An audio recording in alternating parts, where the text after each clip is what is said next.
آج ہم آپ کو دکھا رہے ہیں کہ سنتی سلائی مشین پر مختلف پریسر فٹس کس طرح مختلف رزلٹ دیتے ہیں۔ سب سے پہلے ہم نے استعمال کیا عام پریسر فٹ۔ سلائی تو ہو گئی، لیکن جہاں سے مشین کے دانت گزرے وہاں سے کپڑا پھٹ گیا، یعنی نازک مواد کے لیے یہ محفوظ انتخاب نہیں۔ اس کے بعد ہم نے ٹیسٹ کیا ڈبل رنگ پریسر فٹ۔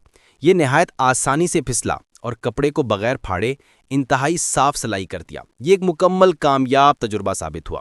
اب باری آئی ٹیفلون پریسر فٹ کی۔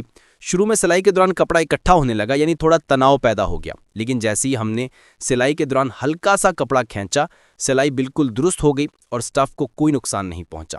آخر میں ہم نے استعمال کیا ربر رولر پریسر فٹ، اور نتیجہ نہ کوئی مسئلہ، نہ کوئی پھٹاؤ، نہ کوئی خراب سلائی۔ سٹف بالکل محفوظ رہا اور سلائی انتہائی ہموار نکلی۔ یعنی اگر آپ نازک پلاسٹک شیٹ یا چپکنے والے میٹیریل پر پروفیشنل سلائی چاہتے ہیں تو صحیح پریسر فٹ کا انتخاب آپ کے کام کو مکمل طور پر بدل سکتا ہے۔ ایسے شاندار گیجٹس کے لیے ہمیں فالو اور سبسکرائب کریں۔ ای شاپ ثوابی۔